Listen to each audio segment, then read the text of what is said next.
New Artist Spotlight Podcast.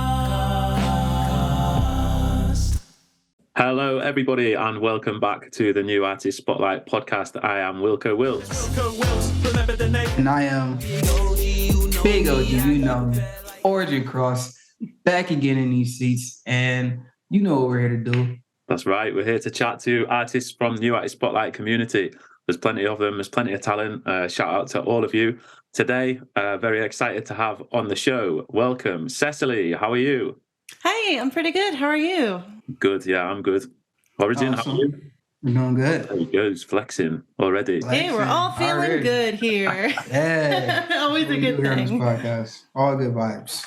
Yeah, so we know your music well, Cecily, and yeah, I've got to say I'm a fan. Very impressive catalogue. I like your it's very immersive music, I think, very atmospheric. But for somebody who hasn't listened to you before, or anyone who's new to you, do you want to just say a little bit about yourself in your own words as an artist?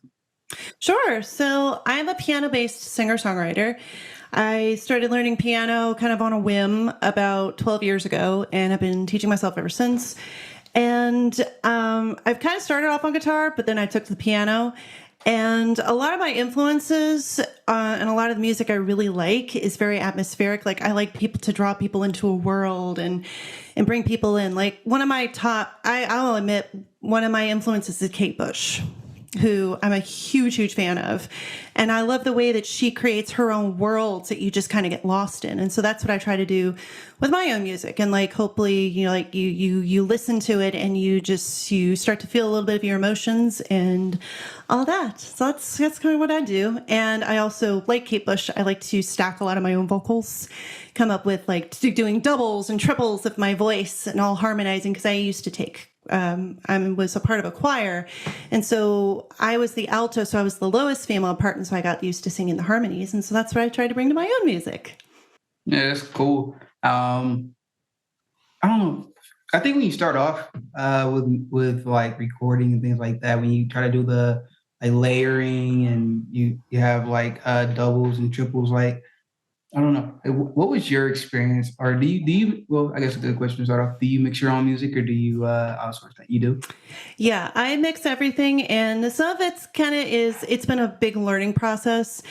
To be honest, I never thought about recording my own music, but the bug was bitten a little while ago when I was in high school and I got to audition for a choir, and you had to have a professional recording of yourself singing. And for that, because it was the early 2000s, like it wasn't easy to just pull it up on your laptop or whatever. So I had to go to an actual recording studio. It was near my dad's office and I loved it. Like I didn't even care about getting in the choir. I just wanted to go into a studio and see what was going on. And I really wish I'd actually gone into audio engineering because there aren't a lot of women audio engineers or anything. There aren't a lot of women in that field. And if I thought about it, I would have done it, but there just wasn't the encouragement for that, really, like at that time. But I feel that, I'm sorry to interrupt. Yeah, no, go ahead. I've learned audio engineering myself, and I wish I could have more time just to, because when you're not in that field and you're doing it in your spare time, and there's such a learning curve at first, isn't it? There's so much to learn. Yeah, it's really difficult, but you've done a good job. Oh, thank you. And sometimes it can be a little hard. Like the human voice can just like, if I'm just slightly off pitch with the background vocal, it's like, oh, screw it. I have to go do this all again. But that's okay because I learned like, okay, like, do I need to tweak the melody or tweak the words a little bit in order to actually be on pitch? But it's a lot of fun. It's a lot of fun building up the layers of vocals. It really is. And also like now I'm in a choir actually in my area, and it's really cool just singing with other people and like hearing all the voices together. And it's like, oh, I love it. I really, really love it. That was kind of what I was going to ask you about as far as when you're mixing like the layered vocals together, like how much of a challenge does that pose to you? Because I know like in my own mixing journey, that was like one of the things that I would struggle with a lot was trying to get everything to line up perfectly. And then I can't sing, but when I do trying to get everything to harmonize the way it's supposed to and things like that. That's why I just pay somebody else to do it now. No, it can be hard, but what I have now in Logic Pro X, which is the DAW that I use, you can actually go in and like tweak like the different syllables. And it's really neat looking at the waveforms too of like your voice as you're singing and speaking. Like I become very aware of like a lot of my T's or P's and all that. Sometimes it can be a challenge. And also like I let a lot of my American accent through. So like I don't pronounce D's if they're in the middle of a word sometimes, or the T's turn to D's. Like I'll say continent instead of continent. And so I have to be aware of that when I'm doing my background vocals, because if I have one background vocal where I am singing that word continent, I go, oh, screw it. Now I have to go and redo it because I need to make it consistent with all of them. So it can be a little bit of a challenge, but it's fun. It's fun to really just dig into it. And I feel like I learn more every time I do it, which is a good thing. Yeah. I know that feeling as well. Yeah. Like having to re-record something just because one word just didn't sound quite right, or it's hard. I personally, with lining up vocals and stuff, I don't mind if it's like slightly off timing, because but I suppose it's my style. Like I'll be throwing in like doubling just certain parts, like the ends of the lines, and then I don't mind if it's like not completely on time, because it reminds me of like Beastie Boys vibe or something like. Oh yeah, quite like perfect. But I do love it as well. Like, it would be a lot easier to get somebody else to mix, but I love it. It's like all part of the creating process, isn't it? Much as it is, it's quite slightly annoying sometimes, and takes months to finish one song. Yeah, that can be the case with me, where I just like obsess about one particular part of a song, and also I'm the kind of personality where I just like I keep going and going and going and just. And finally, I had to just go. Like even my partner has to go. Just she'll listen to it and she'll go, "It's just fine. Just leave it alone. You're fine." So I have to listen to other people sometimes instead of like my own worst critic going, "You stop right there." Yeah. I don't know. Wilko, I feel like for you, it has to be super hard if you were gonna double your verses like in total. Just those ending parts, I call them ins and outs. But those, for you to rap that fast and then have to try to line up every single syllable in that amount of time, it seemed like it would be dreadful for you to do for entire verses as long as your songs are. Yeah, I wouldn't do that.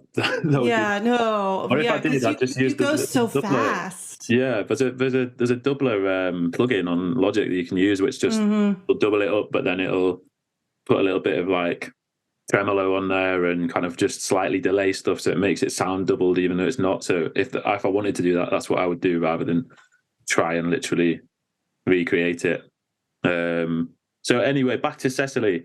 I've been listening to all your music in preparation as well. I've given it some thought and sort of actively listening to it. And I think both your EPs that you've got at the moment, they really sort of, I say, they take you on a journey. They're sort of storytelling, aren't they? And they're both 4 tracks long as well. So we are going to talk about something that your next EP that's on the way, but I just wanted you to talk about your current EPs, Supernovas and Water on Glass. Like, what was the process of making them? Like, anything you want to tell us about it? Really, it'd be interesting.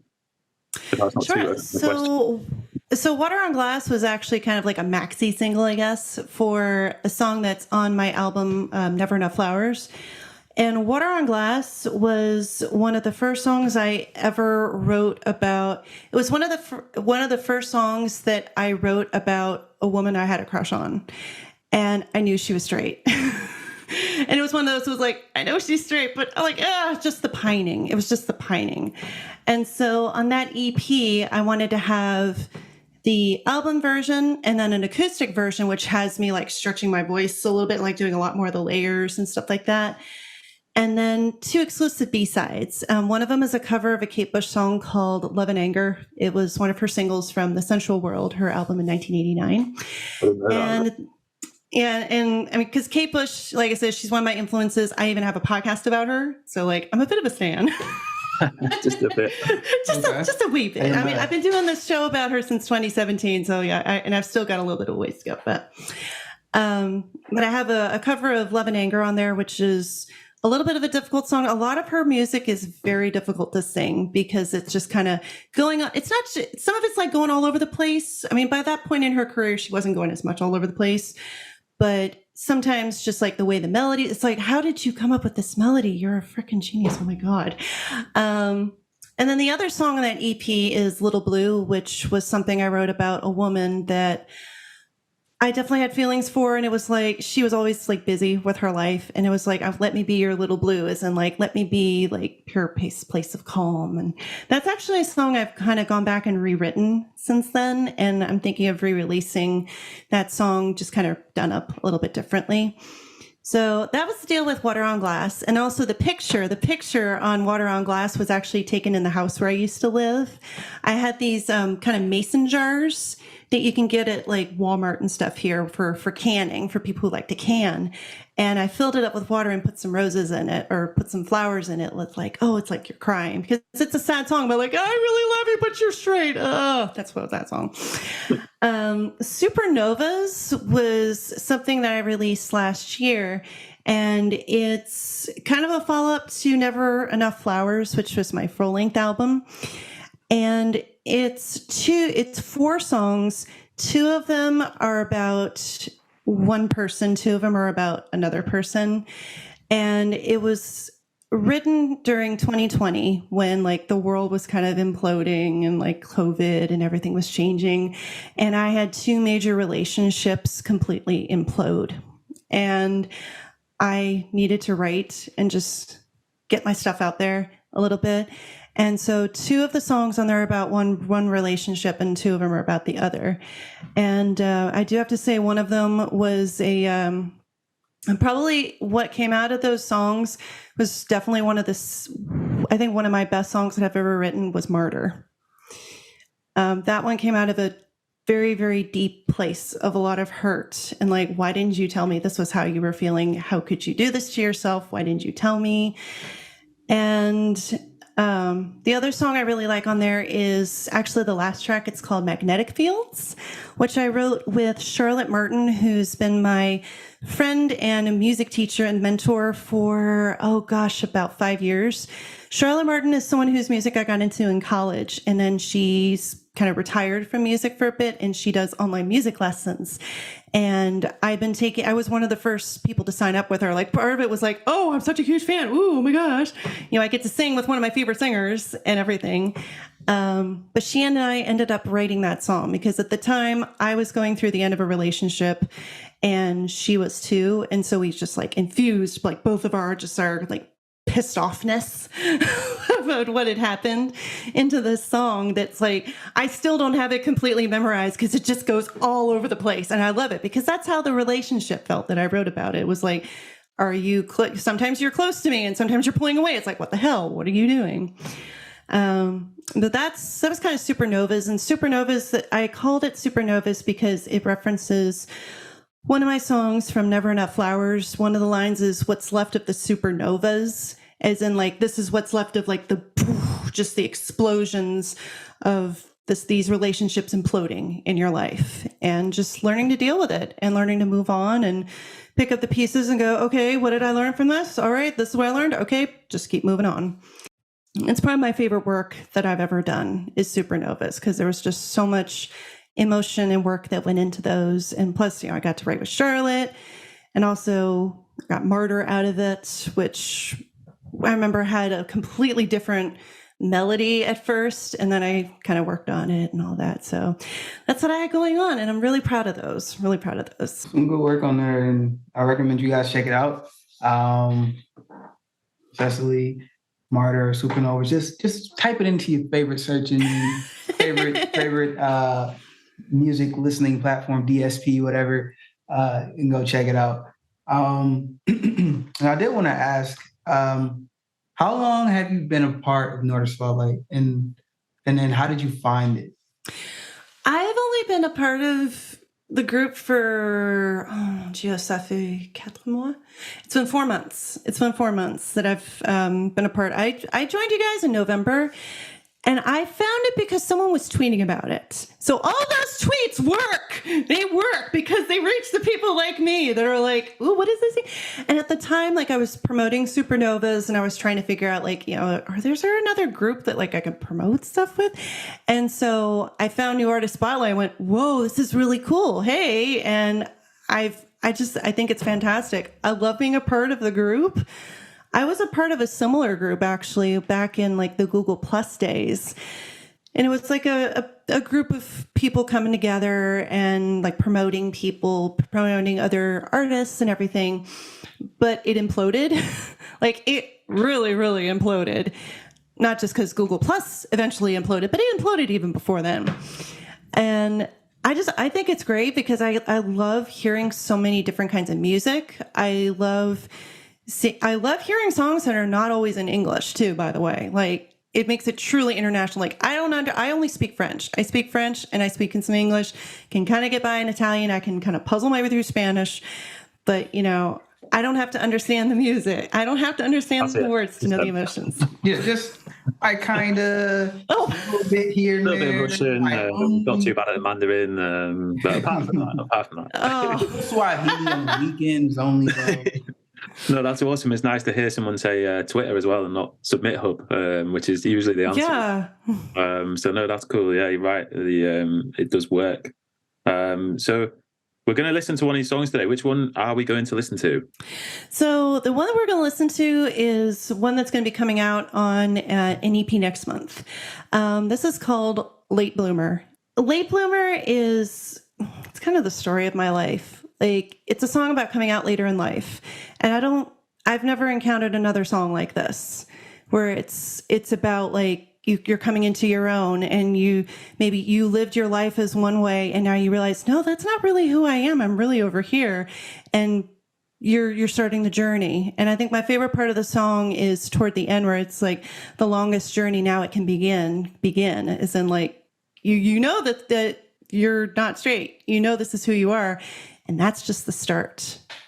Everything else is just figuring it all out. So that's what the song is called, Late Bloomer. Just it's a song for everybody who comes into their own later in life and that you're never too old to live your truth. Love that. Exclusive. You heard it here first, folks. Exclusive. New Artist Spotlight Podcast. This is where we break news and we break the internet. Yes. So would you please do the honors of introducing the song? So this is my new song, world exclusive here, Late Bloomer, from my upcoming EP, Waterproof.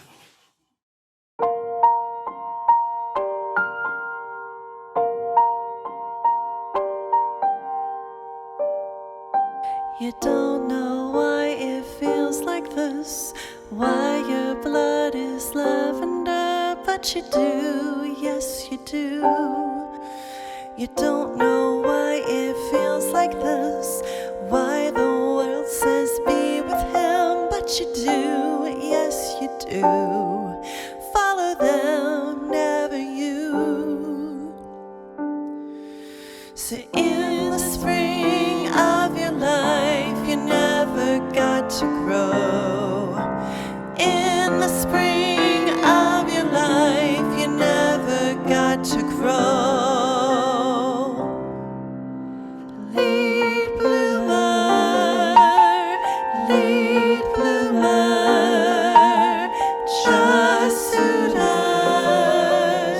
Just suit us, feel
is the one in your heart. The longest journey is the one you never start, and the longest journey is the one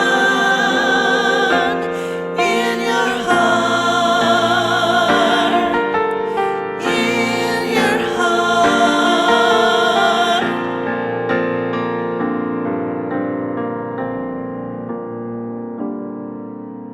Lead bloomer, lead bloomer, no suitors, no suitors.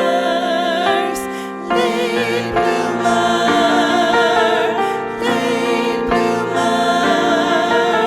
she's cuter.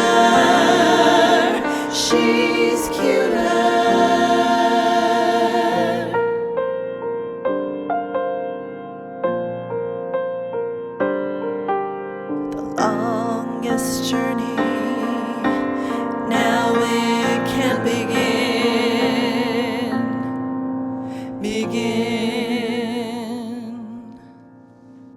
No, thank you for letting us play that. Again, another New Artist Spotlight podcast exclusive. So you just broke history. You just made history. So thank you again for that. So I know that one of the things that's really important to you is LGBT awareness, and I was wanting you to talk a little bit about like what that means to you, and if you're doing anything in the community to help raising type of awareness, or just maybe a little bit of your story. Yeah, so I kind of suspected for years that I wasn't completely straight, but I just went with the flow and everything, and realized a couple of years ago that no, this is really who you are. And so I kind of feel like, though, growing up, I didn't have anybody really to look up to with that. I mean, when I was coming of age, I was coming of age in like the late 90s, early 2000s, and also gay, at least here in the Eastern US, was still used as an insult. Like, oh, that's so gay, what you did. Like, it was used as an insult. Lesbian was used as an insult. So it was seen as something very bad. And frankly, like, I know that, and luckily things have changed a lot. Like, I feel like what I see of the younger generation, like the younger generation is being a lot more self-aware, and they're proud of who they are. And they're like, oh no, I'm blah, blah, blah. And I wish that I'd kind of had that growing up. And so, and another thing that really kind of stunted me is the fact that I don't look like a lesbian. I think that lesbians there's a particular stereotype. And I know, stereotypes happen because people trying to understand other people, and like, oh, well, if you're dressed this way, blah, blah, blah, that means you're blah, blah, blah, blah. And I know for me, and part of why I didn't really come into my own is that I have long hair, I'm very feminine, and I don't look like a lesbian. And so for me, LGBT visibility is really important, because I feel like it's important for other people to see that we come in all different shapes and sizes and looks. That, yes, I know stereotypes exist, but you can't fit people into boxes like that. Nobody else is, like, people aren't like that. And it's I think even more important now, because at least in the United States, things are going really, really poorly in certain areas. Like, as of this recording, the state of Tennessee has made it illegal for drag shows to happen. And so that means that anybody who, it just means, like, if anybody is dressed like not their gender, they could be arrested. It feels like we're going back. Feels like we're going back to the early 20th century that's part of why Stonewall even happens. Like, people just got fed up with the police coming in and raiding them and everything. And so what's important to me is letting people know that we're here. We're your neighbors. We're your sisters. We're your friends. We're the people you pass on the street. And we all just want to live our lives just like everybody else. And so part of what I do to try and help with the visibility is, well, first of all, I have a pride flag outside my house. So anybody coming down the street, they see the pride flag. And also, with my music, because I want people to know that, you know, they're not alone. Like I've been told with Late Bloomer that the people are like, wow, this is something like more people there need to be more songs like this. Because I've known a lot of late bloomer lesbians, or just a lot of late bloomer LGBT folks. Like you've lived your life as one way, and now you've realized that you're really over here and just undoing kind of what you knew before and living as your true self. And I know for me, as far as like the music that I don't write LGBT songs all the time, but if I'm going to write a love song, I'm not going to be singing it to a guy. I'm going to be singing it to a woman. Or like I'm going to write a song like Late Bloomer, where it's like you've starting this journey, and this is who you are, and being proud of it. Yeah, very nice on that. Very eloquently said, and definitely support everything that you've said as well. I'm surprised to hear that about Tennessee as well. Probably shouldn't be too surprised, because I've seen a little bit of stuff about American politics going back. Try and stay away from too deep a discussion on that. But no, I do applaud you for speaking out, and also just being, not everybody does have the confidence to be themselves. So when people see you flying that flag and just being unapologetically yourself and talking explicitly about who you are, I think it might inspire other people to come out, or to be themselves, or to not feel any shame around sexual preference, or anything that differentiates themselves in the eyes of others. I'm always a big fan of just empowering people to be themselves and be proud of themselves, and not try and overthink everything too much. So well done for that.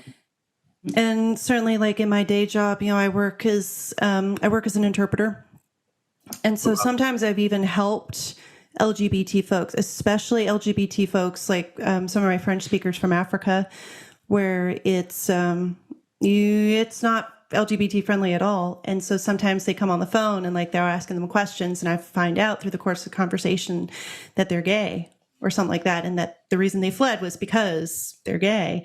And so my heart really, really goes out to those folks. Like I'm there at the computer, I'm there at my phone like this, and all I can do is just be, a nice calm voice on the phone and all that. And so it's good that I get to help also a lot of those folks too. Yeah, more power to everyone. For real. So one thing I wanted to ask you about, which I love to ask people about on this show, is do you play live music? And tell us a bit about your preparation for a gig. Because you just nodded, so you do play the live music. Yes. Tell us about it, because I love that side of music. So I perform pretty regularly on Twitch, which is not just for gamers. There are a lot of other musicians and stuff on there. So I perform regularly on Twitch, and also I've managed to get some gigs around here, kind of in my region. So in the Virginia Beach, Virginia area on the East Coast of the U.S. And so as far as my preparations, honestly, my playing on Twitch, like I usually play like 2.5 to 3 hour sets on Twitch. And so I'm able to like build up like all that stuff in my voice. Yeah. And then I can use that to help me prep for gigs. And I actually got a PA a little while ago. So I was like, got my own PA, because not all venues have them. But as far as my preparations, I honestly, like I build my set lists around a lot of what I do with Twitch and what people request. And I have a lot of fun with it. And I also make sure to take a lot of breaks and drink a lot of water and just get good rest the night before. I'm very big, like I've had a lot of vocal training. And so I use that to help take care of my voice and my whole body, because your whole body is your instrument. Yeah, you're right. I like that. Yeah. And you've got to take it seriously. I mean, 2.5, 3 hour sets is long as well. That's a good effort. Mm-hmm. Right. Before we run out of time, I think there's something that we need to do as well. Something that could potentially be a dastardly addition. Know what it is? I'm up for it. Whatever it is, I'm up for it. I don't know what it is. What is it? It's the infamous Quick Fire 5. So we're going to ask you 5 questions. Okay. Just 15 seconds maximum to answer each question. If you take over 15 seconds, you'll be banned from the show forever. And ever. You probably have your identity stolen from you as well. Oh, God. Oh, shit. But yeah, and we'll empty your bank account. Yeah. You'll be. All right, let's go. Yes. I'll start off. Question number 1. What is your favorite song from the NAS family playlist? Epoch 2140 by Mercury Teardrop. Hands down. Hell yeah. Yes, and we were on a track with him. Yes, that's why I'm sitting here confused why she didn't pick that one, but okay. Yeah, come on. I mean, there are many songs on there, but that's my favorite. Anyway. Yeah, so question 2. Who's your favorite artist from the New Artist Spotlight playlists? I would have to say either Danny Horowitz or Yee, because I love her smoky low voice. Oh my God. I wish I could sing that low, but I have a mermaid voice, so I can't. Well, question number 3. If you could have the voice of any other artist on the planet, whose would it be? Florence Welch from Florence and the Machine, because my God, that woman can belt. I have seen it in person, doing it while jumping up and down and running around the stage. I don't know how she does it. Killer voice, yes. So you've seen Florence and the Machine. Question 4 is which artist that you haven't seen live would you most like to see live? Kate Bush. Damn it, woman, go live. Anyway, that's my thing about that. If you could spend a day with any other New Artist Spotlight artist, who would it be? Mercury Teardrop. I love his sound, the whole 80s sound. I dig it. Would love to. He's a cool guy as well. He's a cool guy. Yeah. And I noticed you're very active in the chat as well, and the top 20 every Monday. Mm-hmm. It's getting better and better, isn't it? Mm-hmm. I love it. I'll be at work. Yeah, I'm usually driving, but then I get like 20 notifications if I come up and I'm just spamming the Wilko gifs, and so I know if I've been on or not. But well, to be fair, I'm usually listening in the car, but I usually miss like the last 3. And see, I'm either like on a call with work, or I'm like waiting for a call, and like I get to listen for 5 seconds before I get ring call come in. But that's okay. It's great though. So any final comments, anything you want to talk about before we have to wrap up? Well, just wanted to say that I am going to be having some new music come out later this month, kind of next month. It's called Waterproof. The EP is going to be called Waterproof. It has 4 new songs on it, and I'm really excited. I'm going to be playing them around town while I'm doing all my gigs and stuff, and on Twitch. And also, I'm on Twitch, twitch.tv/Cecily Music, if you want to catch any of my live shows that way. And yeah, I'm just really excited for Waterproof. Always excited to put out more new music. Yay! More stuff for the algorithm. Yeah, exciting. It's been really good having you on, getting to talk to you, know you a little better. Just want to thank you for your time and gracing us with your presence. Oh, and thank you guys for having me. Yay! Yeah, no, it's been awesome. It's been awesome. So also, well, we've still got like literally 2 minutes. So yeah, we do. You say you've got 2.5, 3 hours set. You've got all these EPs. Like, how much music do you actually have total? A lot. I also do covers. Like, there are certain songs that I cover live that I haven't really ever recorded. Like, I love doing girl and piano versions of stuff that's not girl and piano. One of my favorite things to do is a mashup of Blue Monday with Iran. Blue Monday by New Order with Iran by Flock of Seagulls. Depeche Mode they're one of my absolute favorite bands, and I enjoy doing girl and piano versions of their songs. Some of them don't work so well, girl and piano kind of versions, but a lot of their stuff does, because they have just beautiful melodies and beautiful words, and they work really well. But I have a lot of different music, because I learn other covers that other people might suggest, stuff like that. Can you, if somebody just gives you a song, can you learn it in like 5 minutes? Are you that good? If it's something I'm sort of familiar with, I could. It wouldn't be the best, but I could do it. So if I said, You Can't Stop Time by Wilko, you got 5 minutes, could you do it? If I listened to it, I could probably puzzle through it, maybe. Although I would feel very self-conscious rapping. I don't know. I would feel self-conscious. Yeah, don't worry. We'd feel self-conscious trying to play the piano as well. More than I would care to admit. But do you want to tell everybody where they can find you on all the platforms? Sure. Cecily.hearnow.com, HEARNOW, has the landing page for all my stuff. Also, twitter.com/Cecily Music. I'm also on Twitch at Cecily Music, and I'm on Facebook at Cecily Music, and on Instagram at Never Enough Flowers for This Life. Perfect. That's where you can find me. We'll see you soon. Everybody at home, thank you for listening. And thank you, Cecily. It's been a pleasure. Peace out. Indeed. Bye. New Artist Spotlight.